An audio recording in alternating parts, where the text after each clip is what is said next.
everybody. This is Meg Czapiewski here with your market report. The May data is in. Getting it out just a little bit late because I've been away in Colorado celebrating the wedding of our youngest to his beautiful bride, Rachel. Congratulations, Tanner and Rachel. And so now I'm back in the saddle and ready to share the latest market update with you. So I'm going to share my screen so that we can take a look at the charts. And starting at Fairfax County, new pendings, so the contracts that came into play in May is up 7.2%. When you look at the other two counties, you'll see a little bit of a different positioning of this, but Fairfax is seeing an upward trend throughout the spring, and May's data looks fantastic. 1,362 contracts sealed the deal in May, up 7.2% from last year. And then when we take a look at pricing trends, and as you know, I like to split out our single family from our townhomes, they actually saw a little bit of a dip, down 6.8%. So they were up in the millions for March and April, and their median sales price for single family was $960,500. And then the townhomes are, for the most part, pretty much of a flat line. There's a few stellar months here, but when you look at the total value, what you're seeing is mid-sixes, low to mid-sixes as a median sales price for their townhomes. Let's take a look at Prince William. And we will go back over to market activity. What we see here is that little bit of a stunt in May in terms of activity. That's not necessarily because there was not inventory, it's because things are slowing down a little bit, and we saw that in Prince William County in particular. So down 2.2% from last May, and definitely down from April to May, from 567 contracts down to 542. These numbers are so low compared to years and the averages of years. If you saw those dials that I've used in briefings before, and the 5-year average was on one side of that dial, we are way outside that in terms of low numbers of activity. Looking at our pricing trends, however, that's usually where we recover, and it's no different here. In fact, Prince William County has a fabulous story to tell.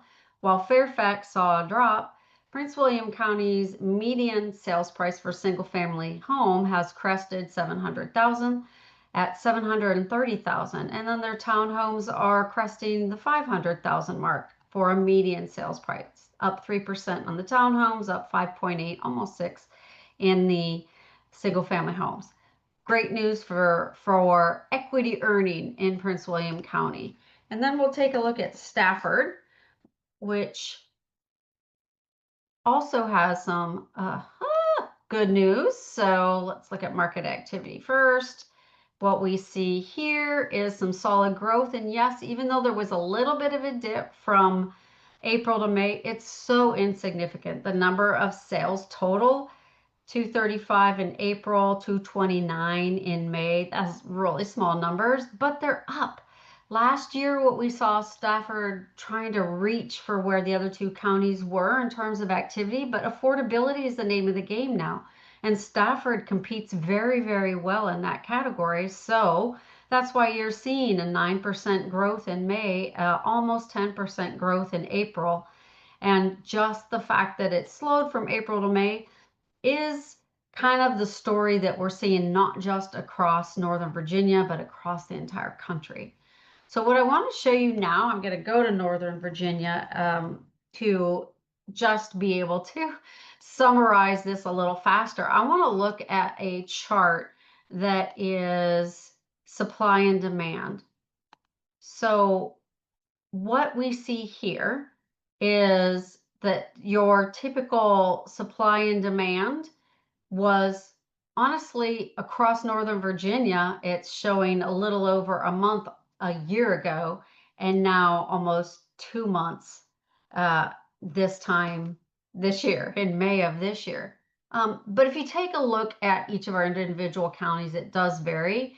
And Prince William County probably has actually the best of the ratios in terms of months of supply, that they're just cresting over a month right now. But overall, we're seeing that growth trend to homes that are selling fairly quickly, your shiniest pennies, your best priced values, and those tend to still show up as being under contract within a week. But more and more are accumulating to the 2 weeks on market, up 3 weeks on market, all the way up to going on 2 months of being on market and needing 2 months to buy through the number of homes that are on the market right now, assuming that buyer rate stays the same and no more homes come on the market, which isn't likely. So what we expect to see is this continued balance towards a more on the market, more options for the buyers having more leverage, but balanced and sustainable as compared to what we saw in 2020, 2021, a little bit of 2022, where sellers held all of the control and the buyers were just struggling to even get in the market. And the last slide that I want to show you, I want to go back to pricing trends and show you the max that I can go back, which is 10 years. Look at this. So while we are still struggling a little bit with affordability because of where our market has been, lenders are coming up with more creative options to help buyers get in the market, enjoy this kind of equity earning. This is wealth building. So when you can find the home that you see yourself buying, don't worry about the interest rate or the current price, because you've got this solid 10-year upward trend of equity building. And even month over month, what you just saw was plus, plus, plus, plus, plus on every single one of those bars. We are gaining equity in our homes in this area. And lenders are coming up with some creative ways to help you with temporary buy downs and interest rates or some other programs. There's also a lot of VA and FHA assumable loans where you have those lower interest rates. But this is what you want to pay attention to. That consistent equity earning. Don't wait for these killer low interest rates because they're not coming back. We needed a pandemic to get there. And these are still really, really good interest rates. And yes, we do think that it's going to come down a wee bit. Not a whole lot, but enough that if you buy now and you take advantage of some of these interest rate buy downs, or you simply just take advantage of refinancing a year or two from now, you still have locked your price in to what we've got today and not what we're going to be seeing in the future. If you have any questions about the best strategy for you, whether you're a buyer or a seller, we'd love to answer your questions. We'd love to help give you a home value evaluation of your equity and strategies that we would use to help you maximize that equity, whether it's to sell now or just to prepare for selling sometime in the future. Please give us a call. We would love to help. Information is below. I look forward to hearing from you. I look forward to seeing you guys at some of our events that are coming up and just staying in touch and being your resource. Thanks so much, guys. Bye-bye.